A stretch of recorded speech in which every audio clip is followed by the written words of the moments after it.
Bienvenue à tous, on va parler de la Eid Bolédout encore une fois, mais une Eid Bolédout qui s'est passée à Saint-Tropez.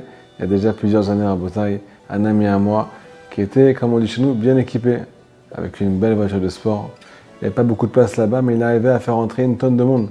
Du beau monde à Botaï, j'ai pas le droit de citer beaucoup de détails. Et il était bien entendu rempli d'argent, rempli de tout ce qu'un juif peut imaginer et peut ne même pas imaginer. Baruch Hashem était plein aux as, mais il m'a raconté, il nous a dévoilé qu'à partir d'un certain moment de sa vie, ça s'est arrêté tout ça. Ça s'est pas arrêté à l'extérieur, ça s'est arrêté à l'intérieur. Il y a ici un trop-plein qui s'est passé.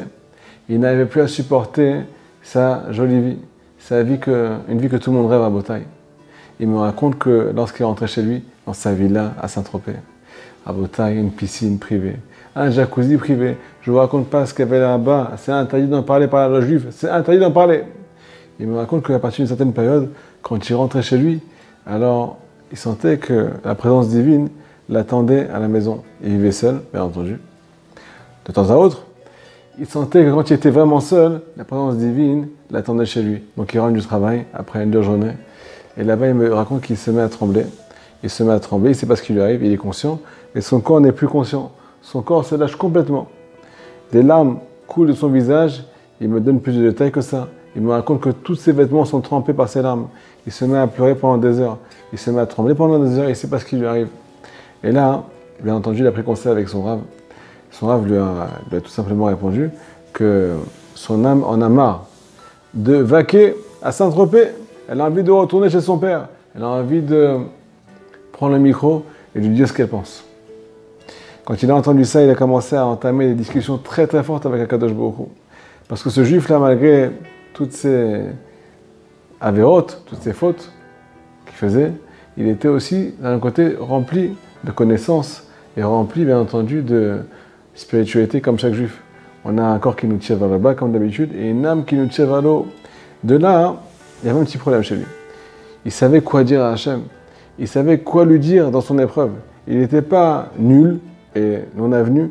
Il ne savait pas quoi dire. Il savait très bien quoi argumenter devant le Boré Olam quand il avait un problème. Et surtout dans cette étape de sa vie. Une étape où il était complètement déboussolé. Il faut savoir qu'il me raconte comme ça. Il me raconte qu'il donnait à Akadosh Baruch Hu des arguments contre lui. Il venait, entre guillemets, dire à Akadosh Baruch Hu ce qu'il pense. Mais de façon frontale, de façon sèche, et de façon que personne n'aurait osé dire chose pareille. Il m'a raconté qu'il lui a dit, si tu ne m'exauces pas, tu vas voir mon visage tous les jours de ta vie. Je ne vais pas te lâcher d'une seconde.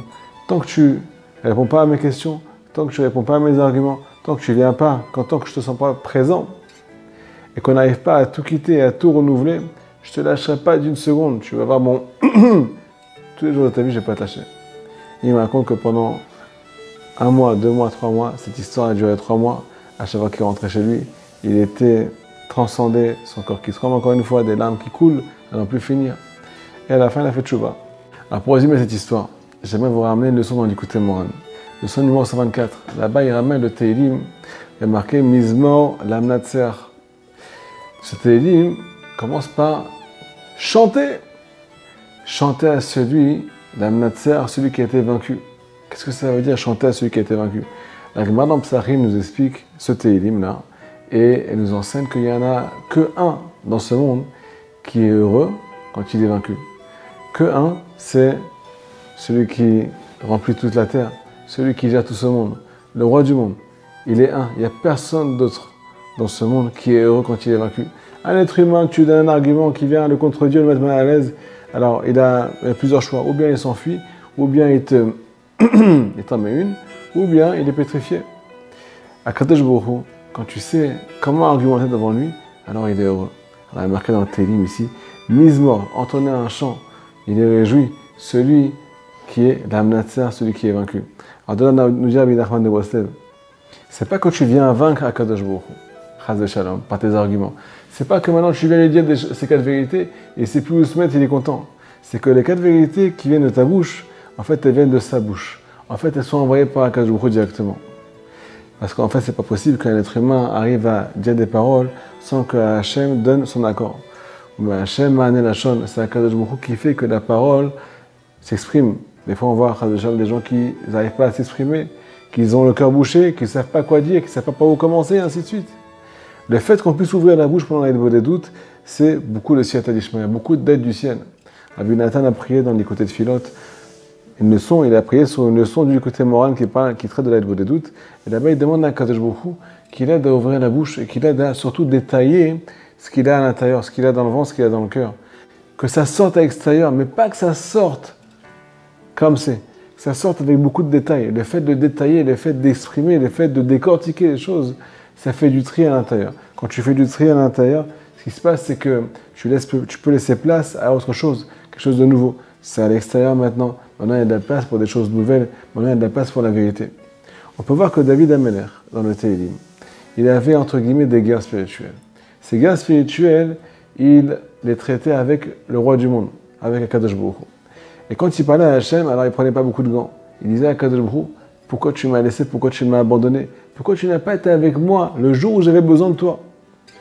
Comment tu as osé faire ça? Il lui raconte ses souffrances. David Ameler ne prend pas de gants en bataille. Il ne vient pas blasphémer Akadosh Baruch Hu. Il vient lui dire ce qu'il ressent. Comme c'est les sentiments, comme ils sont. Alors on a un petit problème. C'est que pendant l'Aïd des doutes, on a tendance à faire ce qu'on appelle les mythos. Les mythos, c'est quoi les mythos? On n'accepte pas la réalité. On vient parler d'autre chose. On vient parler d'une chose qui ne nous concerne pas maintenant. On ne vient pas parler de nos sentiments. On vient parler d'un autre sujet. Et qu'est-ce qui se passe? On ne fait pas du tri à l'intérieur. Et on reste nous-mêmes. On reste celui d'hier, celui d'avant-hier, celui d'année. Pourquoi? Parce qu'on ne vient pas traiter les éléments comme ils sont. On ne vient pas traiter le jour qui est devant nous. On ne vient pas parler de nos sentiments comme ils sont en bataille. On prend trop de gants. On n'est pas investi, on n'est pas connecté à l'instant présent. La leçon d'aujourd'hui nous dit qu'on doit dire les choses comme elles sont et qu'on ne doit pas faire les mythos devant Hachem. Si tu veux faire les mythos devant les gens, devant ton entourage, c'est ton problème.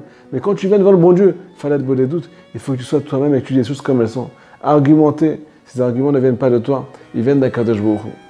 Une fois j'ai parlé à un arabe, il m'a demandé, pendant une période que j'ai passée, une période très difficile, il m'a demandé de prendre un cahier et d'exprimer tout ce que j'ai sur le cœur, de A à Z. Chaque chose qui me dérange, peu importe avec qui, peu importe comment. Et il m'a dit de faire ça même avec Hachem.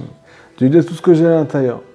Il m'a demandé, il ne parlait pas beaucoup en français, mais il connaissait un mot français. Il m'a dit vomis, vomis, vomis tout ce que tu as dans le ventre, sur le papier. Exprime tout, de A à Z. Je vous promets que, après une certaine période où j'ai fait ça, alors j'ai senti un apaisement, un allègement intérieur. On est plus léger, on a plus de place à laisser passer la spiritualité parce qu'on s'est exprimé. Le fait de dire les choses comme elles sont, bien entendu avec Dieu SP, on parle du Boré Olam, on doit dire ce qu'on pense et faire comme le roi David. Après avoir dit ce qu'on pense, on remet un cadeau de Boukhra à nos côtés. On vient s'exprimer pour pouvoir vivre avec lui, pouvoir continuer avec lui. Alors, le conseil est tout simple. Il faut être soi-même à bataille. Il faut commencer à être soi-même et surtout quand on est devant le Boré Olam. Voilà, Chazak Baruch.